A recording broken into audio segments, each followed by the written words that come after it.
कैसे हो आप लोग। मैं मनदीप गौतम टारगेट इंस्टीट्यूट कांदला के ऑफिशियल चैनल पर आप लोगों का हार्दिक स्वागत करता हूं।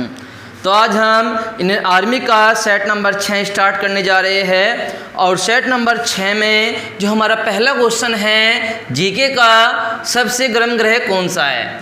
तो सबसे गर्म ग्रह कौन सा है, तो सबसे गर्म ग्रह है शुक्र ग्रह। सबसे गर्म ग्रह कौन सा है, शुक्र ग्रह है। यदि हम ग्रहों की स्थिति देखते हैं तो सूर्य के अनुसार कई बार एग्जाम में पूछते हैं कि सूर्य से दूरी के अनुसार चौथा ग्रह, पांचवा ग्रह, पृथ्वी कौन सा ग्रह है, तो वो चीज़ें। तो सूर्य के सबसे नज़दीक का ग्रह है बुध ग्रह। आपको याद रखना है सूर्य के सबसे नज़दीक का ग्रह आपके एग्जाम में आ सकता है। कौन सा है, बुध ग्रह है। और सबसे छोटा ग्रह, सबसे छोटा ग्रह बुध के बाद क्रम से आता है शुक्र। शुक्र ग्रह सबसे गर्म ग्रह है। उसके बाद शुक्र के बाद पृथ्वी आती है। पृथ्वी सूर्य से दूरी के अनुसार तीसरा ग्रह है। और पृथ्वी के बाद मंगल। मंगल को लाल ग्रह कहा जाता है। एग्जाम में आता है कौन सा ग्रह, लाल ग्रह है। तो मंगल ग्रह लाल ग्रह है। मंगल के बाद बृहस्पति सबसे बड़ा ग्रह है। बृहस्पति आकार में सबसे बड़ा ग्रह है। बृहस्पति के बाद आता है शनि, फिर शनि के बाद अरुण और फिर सबसे लास्ट में आता है वरुण। ये हमारे 8 ग्रह हैं सूर्य से दूरी के अनुसार। पहला बुध, शुक्र, पृथ्वी, मंगल, बृहस्पति, शनि, अरुण, वरुण। एक क्वेश्चन यहाँ से बनता है कि ठंडा ग्रह, देखो जो ग्रह सूर्य से सबसे दूर होगा वो ग्रह कौन सा होता है, ठंडा। यदि ठंडा आपसे पूछा जाए किसी एग्जाम में तो वरुण ठंडा ग्रह है। यदि एक क्वेश्चन आता है सबसे ज़्यादा उपग्रह किसके है, उपग्रह सैटेलाइट, तो आपको याद रखना है सबसे ज़्यादा उपग्रह किसके हैं, शनि के हैं। शनि के सबसे ज़्यादा उपग्रह है। आकार में सबसे बड़ा बृहस्पति है। लाल ग्रह मंगल को बोलते हैं, नीला ग्रह पृथ्वी को। शुक्र सबसे गर्म ग्रह है। बुध सूर्य के सबसे नज़दीक का सबसे छोटा ग्रह है। और सबसे ठंडा ग्रह अरुण है। तो ये क्वेश्चन था ग्रहों संबंधी। सूर्य से दूरी के अनुसार ग्रहों का क्रम भी आता है एग्जाम में। और आपको याद रखने ग्रहों की संख्या कितनी है, ग्रहों की संख्या कितनी है, 8। कितने ग्रह है, 8 ग्रह है। तो ये क्वेश्चन था पहला। और हम चलते हैं अपने दूसरे क्वेश्चन पर लेकर। तो क्वेश्चन नंबर 2 है हमारा। क्वेश्चन नंबर 2 में है प्रथम महिला एयर मार्शल कौन थी। तो भारत में बनने वाली पहली महिला एयर मार्शल थी पद्मावती बंदोपाध्याय। पद्मावती बंदोपाध्याय। तो बंदोपाध्याय का जन्म 1944 में हुआ था गुलाम भारत में। और उत्तरी ध्रुव पर शोध करने वाली, आपको ये भी याद रखना है, उत्तरी ध्रुव पर शोध करने वाली पहली भारतीय महिला भी यही थी। उत्तरी ध्रुव पर शोध करने वाली पहली भारतीय महिला, पहली भारतीय महिला कौन थी, उत्तरी ध्रुव पर शोध करने वाले पद्मावती बंदोपाध्याय। काफ़ी अच्छा क्वेश्चन है। क्वेश्चन नंबर 2 पद्मावती बंदोपाध्याय को लेकर। और हम चलते हैं अपने नेक्स्ट क्वेश्चन लेकर, क्वेश्चन नंबर 3। तो क्वेश्चन नंबर 3 में क्या है, सुंदरवन किसके लिए प्रसिद्ध है। तो वो कई बार एग्जाम में क्वेश्चन भी आ जाता है कि सुंदरवन किस राज्य में है भारत के। तो सुंदरवन पश्चिम बंगाल में है। आपको याद रखना है पश्चिम बंगाल। पश्चिम बंगाल में सुंदरवन है। और गंगा नदी डेल्टा पर स्थित है। गंगा नदी डेल्टा पर स्थित है। और ये प्रसिद्ध है बाघ के लिए। सुंदरवन जो है किसके लिए प्रसिद्ध है? बाघ के लिए प्रसिद्ध है। राज्य पश्चिम बंगाल, नदी गंगा नदी। तो आगे चलते हैं अपने नेक्स्ट क्वेश्चन लेकर, क्वेश्चन नंबर 4। और क्वेश्चन नंबर 4 में क्या है? यूएनओ का मुख्यालय कहाँ है? यूएनओ का मुख्यालय कहाँ है? तो वो एग्जाम में कई बार इसकी स्थापना आ जाती है, संस्थापक देशों की संख्या पूछ लेते हैं, वर्तमान में कितने सदस्य देश है वो आ जाता है, और वर्तमान महासचिव कौन है। तो देखते हैं कि स्थापना कब हुई थी यूएनओ की। तो यूएनओ की स्थापना हुई थी 24 अक्टूबर 1945। कब हुई थी? 24 अक्टूबर 1945 को यूएनओ की स्थापना हुई थी। और संस्थापक देशों की बात करते हैं तो 51।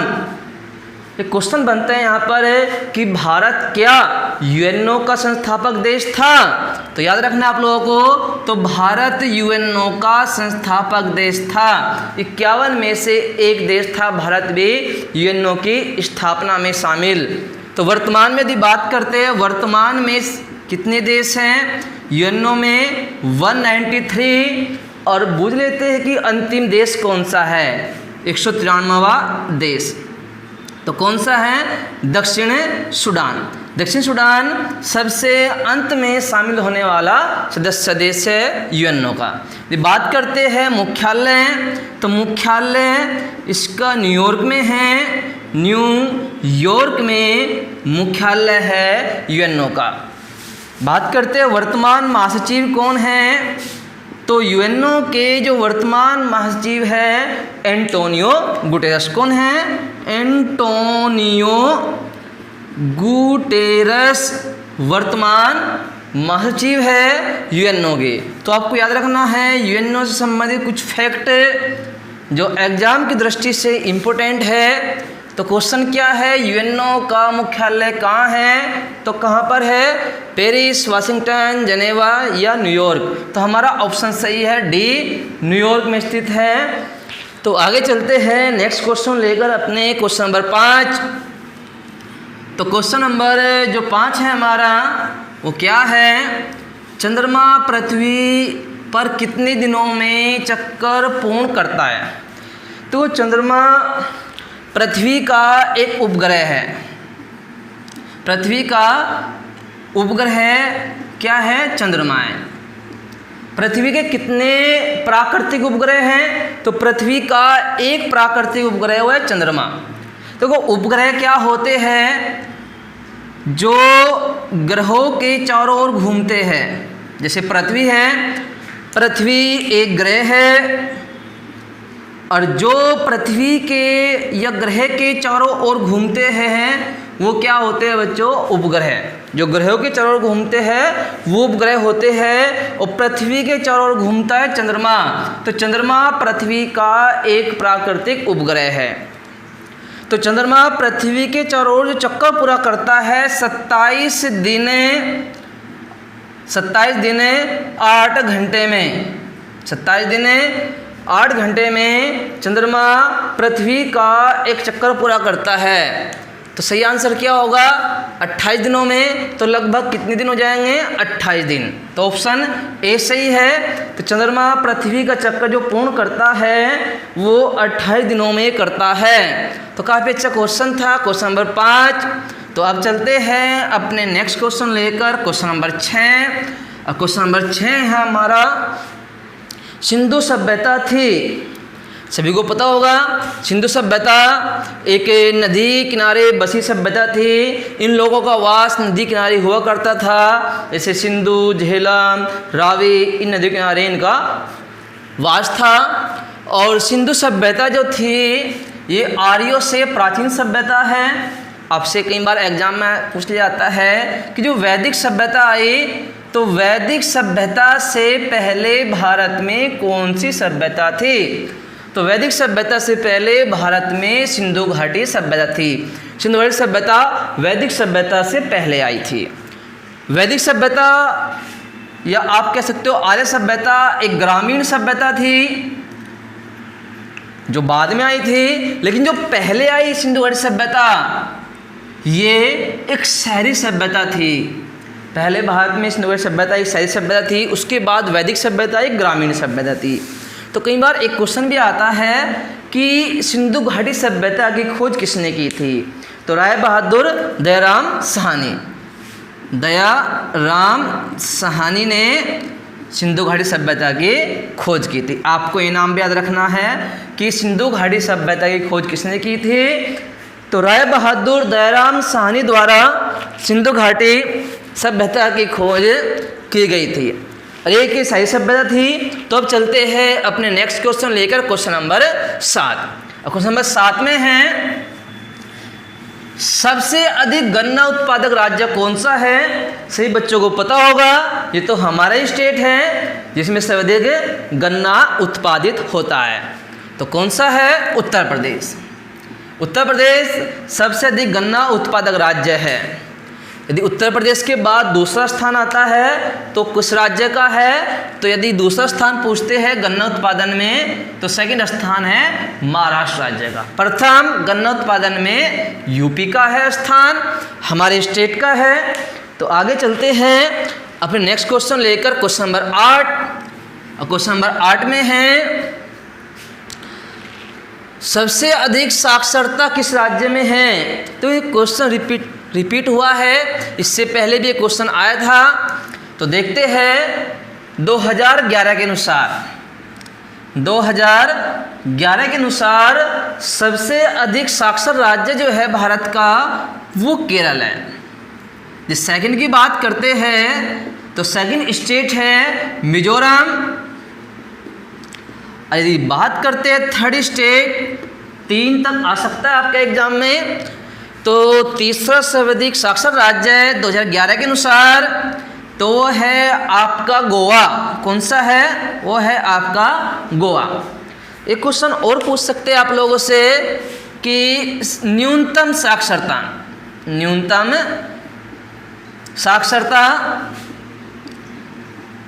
किस राज्य में है? सबसे कम न्यूनतम साक्षरता किस राज्य में है? तो राज्य है आपका बिहार। और सेकंड की बात आती है अरुणाचल प्रदेश। यदि आपसे थर्ड पूछते हैं तो आप राजस्थान चूज करोगे। राजस्थान तीसरे स्थान पर आता है न्यूनतम साक्षरता में। तो सबसे अधिक 3 साक्षर राज्य, सबसे कम बिहार, फिर उसके बाद अरुणाचल प्रदेश और उसके बाद राजस्थान। तो आगे चलते हैं नेक्स्ट क्वेश्चन लेकर। इसका आंसर वैसे क्या हो जाएगा? केरल। क्या हो जाएगा? केरल। सबसे अधिक साक्षर राज्य कौन सा है भारत का? केरल है। यदि केरल ऑप्शन में ना होता तो फिर हम ऑप्शन कौन सा यूज करते? तो बी ऑप्शन मिजोरम। यदि केरल ना होता तो मिजोरम इसका आंसर सही होता। तो आगे चलते हैं नेक्स्ट क्वेश्चन लेकर, क्वेश्चन नंबर 9। तो क्वेश्चन नंबर 9 में है राज्य में विधानसभा को कौन भंग करता है? देखो, जो देश होता है केंद्र में यानी कि देश में होती है लोकसभा। ये बात करते हैं राज्य, तो राज्य में एक लोकसभा के रूप होता है लेकिन नाम बदल जाता है, इसको बोलते हैं विधानसभा। देखो, देश में लोकसभा बोलते हैं और राज्य में इसी के रूप को विधानसभा कहते हैं। देश में इसको भंग करने का अधिकार राष्ट्रपति के पास होता है। राष्ट्रपति लोकसभा को भंग कर सकता है। राज्य में ये अधिकार राज्यपाल को दिया गया है। राज्यपाल राज्य में विधानसभा को भंग नहीं कर सकता। यदि हम इसमें एक पॉइंट और लेकर चलते हैं राज्यसभा का, राज्यसभा, और यहाँ पर राज्यसभा का रूप होता है राज्यों में विधान परिषद। क्या होता है? विधान परिषद। यदि आपसे क्वेश्चन किया जाए कि राज्यसभा को कौन भंग करता है, तो राज्यसभा को आपको लगाना है कोई भंग नहीं करता। राज्यसभा भंग नहीं होती। क्या लगाना है आपको? राज्यसभा को कोई भंग नहीं करता, राज्यसभा भंग नहीं होती। यहाँ पूछते आप लोगों से विधान परिषद को कौन भंग करता है, तो इसका भी सेम आंसर रहेगा, कोई भंग नहीं करता, कोई भंग नहीं करता। तो याद रखना विधानसभा, विधान परिषद, लोकसभा, राज्यसभा। तो अब चलते हैं, इसका आंसर क्या हो जाएगा, राज्यसभा में विधानसभा को भंग करता है कौन, राज्यपाल। कौन करता है भंग, राज्यपाल। तो इसका आंसर राज्यपाल सही है। तो अब चलते हैं नेक्स्ट क्वेश्चन लेकर, क्वेश्चन नंबर 10। और क्वेश्चन नंबर 10 में है, क्वेश्चन नंबर 10 में है भारत की सबसे लंबी सीमा किस देश की लगती है। तो हमें पता होना चाहिए कि भारत की कितनी स्थलीय सीमाएं। चलो मैप ड्रॉ करता हूं, और कितने देशों से भारत की स्थलीय सीमा लगी हुई है। देखो जो भारत की स्थलीय सीमा की बात करते हैं, तो स्थलीय सीमा की लंबाई जो है आपके एग्जाम में आती है कई बार 15,200 किलोमीटर है। कितनी है, 15,200 किलोमीटर है भारत की स्थलीय सीमा की लंबाई। और कितने देशों से लगती है, ये स्थलीय सीमा जो लगती है ये 7 देशों से लगती है। तो आपको इन 7 देशों के नाम भी याद होने चाहिए, और पहले 4 जिनसे सर्वाधिक लगती है, और सबसे कम वाला राज्य भी याद होना चाहिए। तो भारत की जो स्थलीय सीमा है 15,200 किलोमीटर, 7 देशों से लगती है। वे 7 देश कौन से हैं, पाकिस्तान, पाकिस्तान, ऊपर क्या है अफगानिस्तान,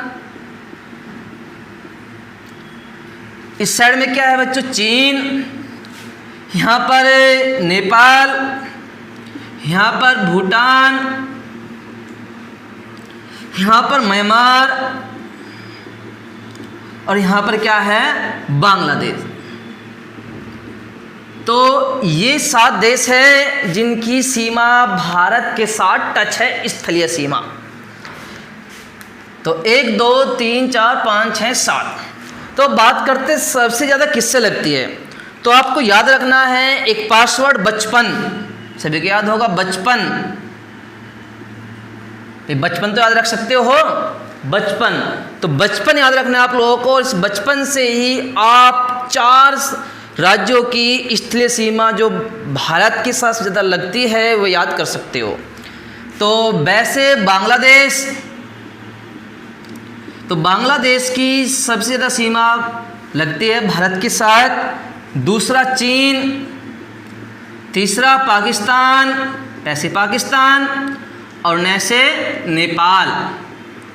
तो 4 देश हैं जिनकी सीमा भारत के साथ सर्वाधिक लगती है। सबसे ज़्यादा बांग्लादेश के साथ, उसके बाद दूसरी सर्वाधिक सीमा चीन के साथ, तीसरी सर्वाधिक सीमा पाकिस्तान के साथ, और चौथी सर्वाधिक सीमा नेपाल के साथ लगती है। 4 तक पूछ सकते हैं आप लोगों से, बस आपको याद रखना है बचपन, बचपन से आप इस क्वेश्चन कर सकते हो। और सबसे कम की बात आती है, तो सबसे कम सीमा लगती है अफगानिस्तान के साथ, 106 किलोमीटर। सबसे कम सीमा जो लगती है भारत के साथ वो किसकी लगती है, अफगानिस्तान की 106 किलोमीटर। और ये भारत का जो क्षेत्र है वो POK है, मतलब है तो भारत का लेकिन पाकिस्तान के वर्तमान में अधिकार में है। वर्तमान में इस POK क्षेत्र पर पाकिस्तान का अधिकार है। तो इसमें हमसे एक क्वेश्चन किया गया है सबसे लंबी सीमा किस देश की लगती है, तो बांग्लादेश। दूसरी पूछते चीन, तीसरी पूछा जाता आप लोगों से पाकिस्तान, चौथी पूछा जाता तो नेपाल। तो हमसे पूछा गया सर्वाधिक, तो सर्वाधिक लगती है बांग्लादेश के साथ। सही सीमा लगती है बांग्लादेश के साथ। तो आगे चलते हैं, नेक्स्ट क्वेश्चन लेगा क्वेश्चन नंबर 11। और क्वेश्चन नंबर 11 को देखते हैं हम। तो क्वेश्चन नंबर 11 में है कोलकाता किस नदी किनारे स्थित है। तो कोलकाता एक भारत का बंदरगाह नगर भी है। तो कोलकाता जो बसा हुआ है ये हुगली नदी किनारे स्थित है। हुगली नदी किनारे कोलकाता शहर स्थित है। एक प्रसिद्ध शहर गोमती नदी किनारे भी स्थित है। तो आप लोगों से क्वेश्चन किया जा सकता है कि कौन सा प्रसिद्ध शहर गोमती नदी किनारे स्थित है। तो कौन सा है? लखनऊ। और सरयू के किनारे कौन सा है? अयोध्या। अयोध्या भारत का प्रसिद्ध शहर सरयू नदी किनारे स्थित है। यदि बात करते हैं गोदावरी, तो आपको याद रखना है नासिक, जो भारत का एक प्रसिद्ध शहर है, ये गोदावरी नदी किनारे स्थित है। तो आपको चारों ऑप्शन याद करने हैं। और अब चलते हैं हम अपने नेक्स्ट क्वेश्चन लेकर, क्वेश्चन नंबर 12। तो क्वेश्चन नंबर 12 में क्या है? पृथ्वी सम्मेलन 1992 में कहाँ शुरू हुआ था? जो पृथ्वी सम्मेलन है ये 1992 में हुआ था और प्रथम था। ये क्या था? प्रथम पृथ्वी सम्मेलन हुआ था। और किस लिए किया गया था? पृथ्वी की रक्षा के लिए। जैसे जैसे पर्यावरण में प्रदूषण हो रहा है, तो उसकी समस्या को देखते हुए 1992 में एक सम्मेलन किया गया था रियो डी जनेरिया में। इस सम्मेलन को रियो सम्मेलन के नाम से भी जानते हैं, रियो सम्मेलन। और ये पहला सम्मेलन था पृथ्वी की रक्षा के लिए, संरक्षण के लिए। और ये ब्राज़ील के शहर रियो डी जनेरिया में हुआ था। और इसमें जो देश थे 172 देशों ने भाग लिया था। आपको देश याद रखने हैं, 172 देशों ने भाग लिया था पृथ्वी सम्मेलन में 1992 में। इसको रियो सम्मेलन के नाम से भी हम जानते हैं। और इससे एक क्वेश्चन और बनता है कि किससे संबंधित था ये सम्मेलन? पृथ्वी संबंधित था और पृथ्वी के संरक्षण को लेकर ये सम्मेलन हुआ था। तो आपको एक और याद रखना है पृथ्वी दिवस। एक क्वेश्चन आ सकता है आप लोगों के एग्जाम में कि पृथ्वी दिवस कब मनाया जाता है। तो याद रखना है आप लोगों को, जो हम पृथ्वी दिवस मनाते हैं वो 22 अप्रैल को मनाते हैं। पृथ्वी दिवस कब मनाते हैं? हम 22 अप्रैल को मनाते हैं। पृथ्वी दिवस मनाया जाता है 22 अप्रैल को। और अब चलते हैं हम अपने नेक्स्ट क्वेश्चन लेकर, और क्वेश्चन नंबर 13। तब देखते हैं हमारे क्वेश्चन नंबर 13 में क्या है। क्वेश्चन नंबर 13 है हमारा, सिलिकॉन वैली कहाँ है? देखो सिलिकॉन वैली ये अमेरिका में है। लेकिन एक क्वेश्चन यहीं से बनता है, भारत की सिलिकॉन वैली, भारत की सिलिकॉन वैली। तो आपका देखना है जो भारत की सिलिकॉन वैली है वो कहाँ पे है? बेंगलुरु में। तो आपका देखना है भारत की सिलिकॉन वैली यदि पूछा जाए आप लोगों से तो बेंगलुरु। यदि पूछा जाए कि सिलिकॉन वैली कहाँ पर है तो सिलिकॉन वैली अमेरिका में है। सिलिकॉन वैली अमेरिका में है और भारत की सिलिकॉन वैली बेंगलुरु में है। तो अब चलते हैं अपने नेक्स्ट क्वेश्चन लेकर, क्वेश्चन नंबर 14। 14 क्वेश्चन नंबर 14 में है, अलीगढ़ आंदोलन के संस्थापक कौन थे? तो सर सैयद अहमद खान। कौन थे? सर सैयद अहमद खान ने 1875 में आधुनिक शिक्षा और आधुनिक विचारों के लिए, मुसलमानों के उद्धार के लिए अलीगढ़ आंदोलन की शुरुआत की थी। कब की थी? 1875 में मुसलमानों में आधुनिक विचार और आधुनिक शिक्षा डालने के लिए अलीगढ़ आंदोलन की स्थापना की गई थी सर सैयद अहमद खान द्वारा अलीगढ़ में। तो आगे चलते हैं नेक्स्ट क्वेश्चन लेकर, और नेक्स्ट क्वेश्चन है हमारा, बांग्लादेश की स्थापना कब हुई? काफ़ी अच्छा क्वेश्चन है बांग्लादेश की स्थापना का।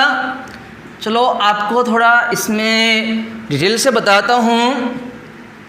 तो जैसे हम अपना उत्तरी भारत का मैप ड्रॉ कर लेते हैं और अब इसकी व्याख्या करते हैं। देखो इस साइड में क्या है? पाकिस्तान है। यहाँ पे क्या है? भारत। तो हम देखते हैं भारत की स्थिति 15 अगस्त 1947 जब भारत आज़ाद हुआ था। तो 15 अगस्त 1947 को जब भारत आज़ाद हुआ था तो दो पाकिस्तान बने थे। दो पाकिस्तान बने। दो पाकिस्तान कौन से थे? इस साइड का पाकिस्तान पश्चिमी पाकिस्तान, और एक बना था ये वाला पाकिस्तान पूर्वी पाकिस्तान। तो एक तो था पश्चिमी पाकिस्तान और एक था पूर्वी पाकिस्तान। तो पश्चिमी पाकिस्तान पूर्वी पाकिस्तान बने थे और इनके बीच में 1600 किलोमीटर की डिस्टेंस थी। तो पश्चिमी पाकिस्तान पूर्वी पाकिस्तान का शोषण करता था और ये शोषण चलता रहा और 1971 में जब भारत पाकिस्तान का युद्ध हुआ तो भारत द्वारा ये पूर्वी पाकिस्तान मुक्त कराया गया पश्चिमी पाकिस्तान से। और जैसे ही पूर्वी पाकिस्तान 1971 में भारत द्वारा आज़ाद कराया गया तो एक नए राष्ट्र का निर्माण हुआ और वो राष्ट्र कहलाया बांग्लादेश। वो राष्ट्र कहलाया बांग्लादेश। तो 1971 में एक नए देश का निर्माण हुआ था बांग्लादेश। इससे पहले ये पूर्वी पाकिस्तान था और उससे पहले ये भारत का हिस्सा था। सबसे पहले भारत का हिस्सा था, उसके बाद जब भारत आज़ाद हुआ तो पूर्वी पाकिस्तान बना और 1971 में ये बांग्लादेश बना, एक अलग राष्ट्र का निर्माण हुआ। तो बांग्लादेश की स्थापना कब हुई थी? 1971 में बांग्लादेश की स्थापना हुई थी। तो अब हम नेक्स्ट क्लास चलते हैं जीएस की लेकर।